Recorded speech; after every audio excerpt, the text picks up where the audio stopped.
Me presento, soy Añelo Sebastián Campodónico Espinosa, integrante del Grupo 5, junto con mis compañeros Cristian Acuña, Óscar Pérez y Eunice Mautino. Hoy, mi grupo y yo vamos a presentarles un video analítico y comparativo, y nos vamos a centrar en un tema muy importante: la reforma agraria del gobierno de Velasco en el Perú, y cómo este se ha transmitido en los textos escolares y en las memorias sociales campesinas.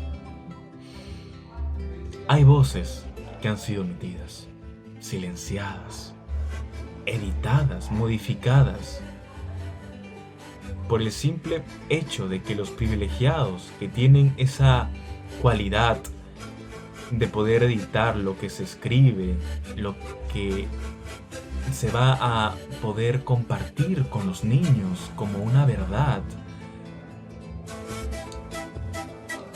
solo por ese simple hecho hay un montón de testimonios, un montón de vidas que han sido menospreciadas. Y estas vidas que son menospreciadas, olvidadas, omitidas, son justamente las de las personas que más han sufrido en la reforma agraria, que lo han vivido, porque son protagonistas.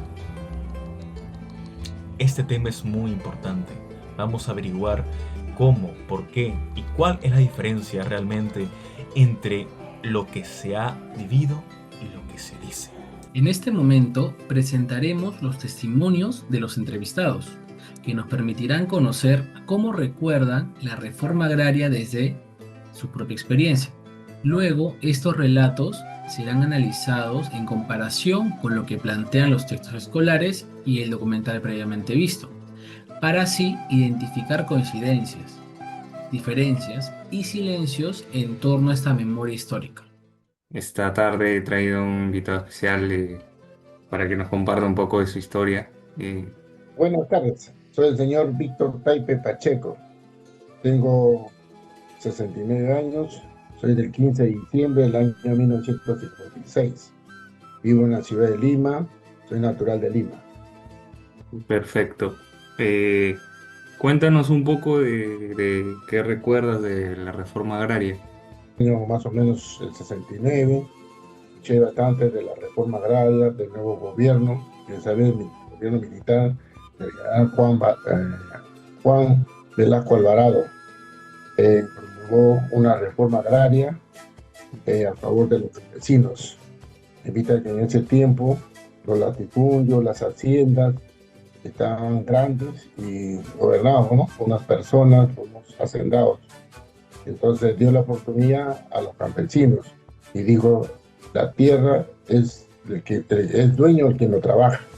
Yo me acuerdo bastante y lo favoreció, ¿no? Comenzó a dar las tierras, los campos, los haciendas a las comunidades campesinas, y se crearon las cooperativas.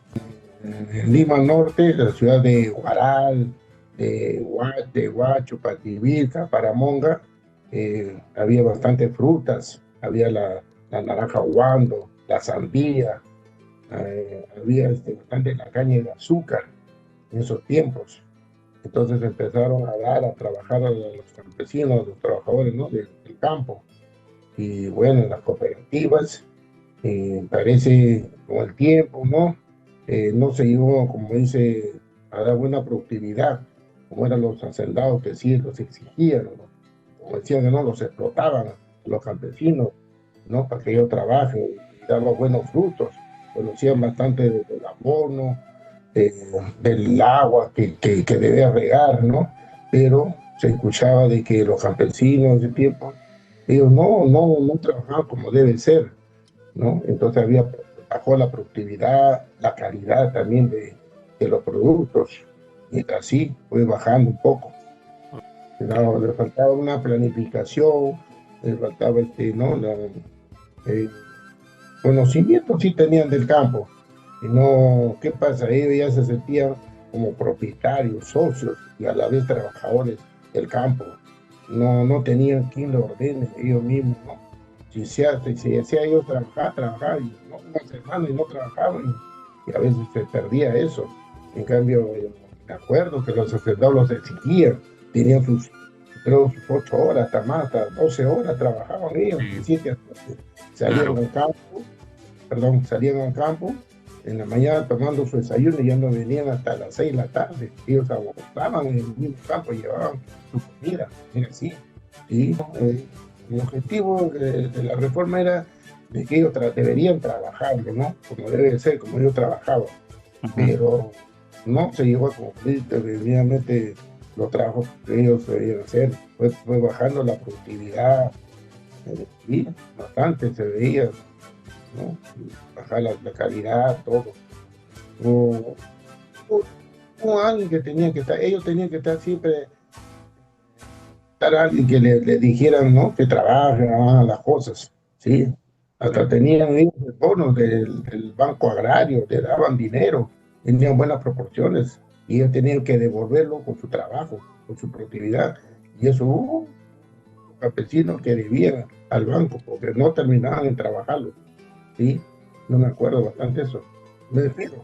Muchísimas gracias. Buenas tardes, profesor. Muchas gracias por aceptar esta entrevista. Para empezar, ¿podría presentarse, por favor? Buenas tardes. Mi nombre es Gregorio Ureta Chuquín. Tengo 80 años de edad y soy natural de La Oroya, en la Sierra de Lima.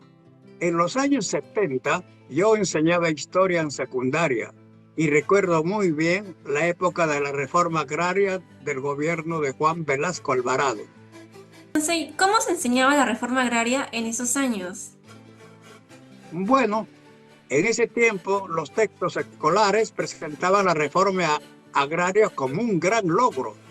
Se hablaba de justicia social y del lema "la tierra para quien la trabaja". El gobierno quería que los jóvenes vieran este proceso como el inicio de un nuevo Perú, más justo y sin hacendados.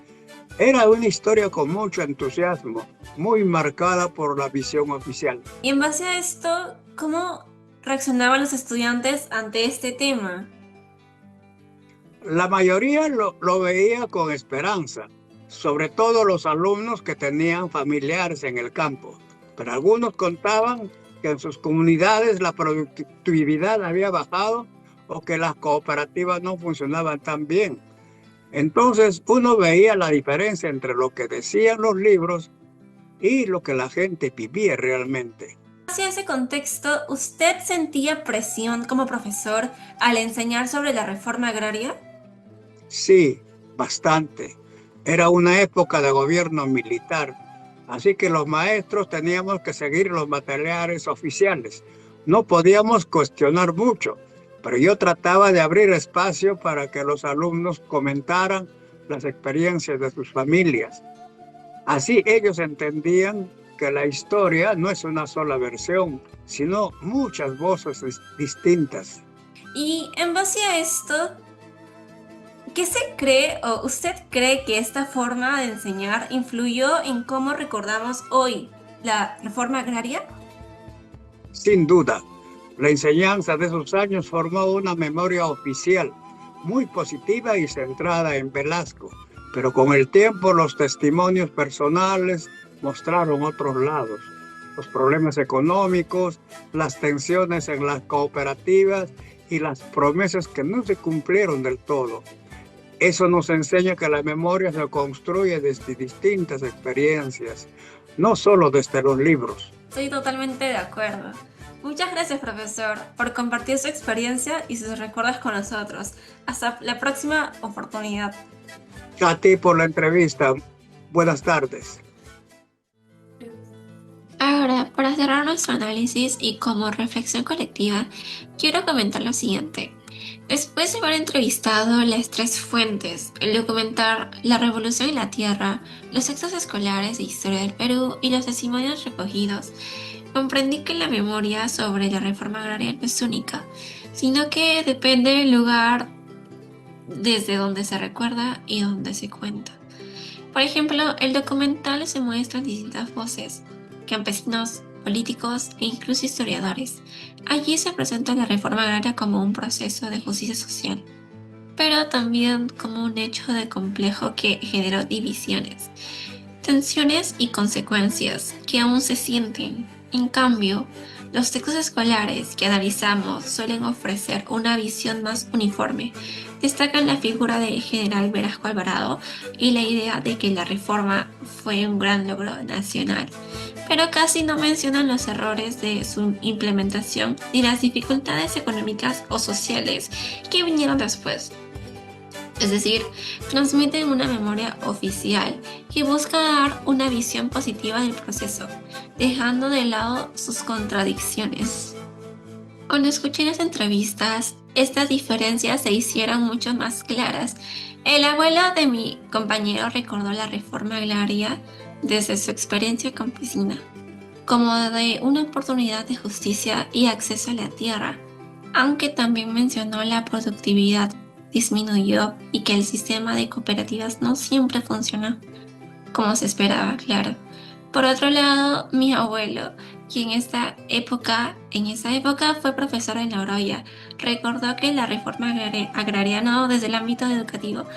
Él comentó que los maestros debían seguir una línea muy marcada, centrada en resaltar la figura de Velasco y el mensaje de cambio y progreso social. Esa línea venía directamente del Estado a través de los nuevos materiales educativos y de un discurso que buscaba reforzar la idea de unidad nacional. En el aula se hablaba de una igualdad y justicia, pero no se cuestionaban los resultados o los conflictos posteriores. Como menciona la investigadora Elizabeth Shaley, la memoria no es una facultad para recordar, sino también una manera de construir sentido frente al miedo o al olvido. Ese temor al olvido está presente en nuestros entrevistados. Ambos buscan mantener vivos recuerdos como una forma de dejar testimonio.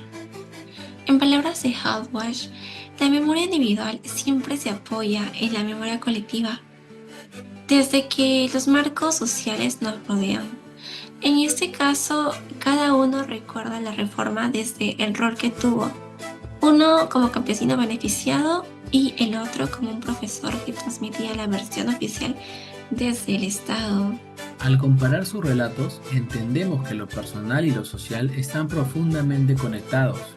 Sus memorias no solo cuentan hechos, sino que también expresan emociones, miedos y esperanzas.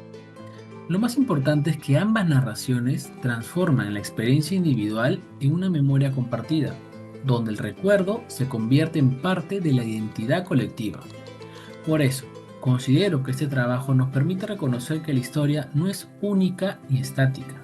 Se construye con distintas voces, muchas veces contradictorias, pero necesarias para comprender realmente el pasado. Y recordar que la reforma agraria, desde estas múltiples memorias, nos ayuda a entender cómo los peruanos seguimos dialogando con nuestra historia y cómo el recuerdo puede ser también una forma de resistencia frente al olvido. Gracias.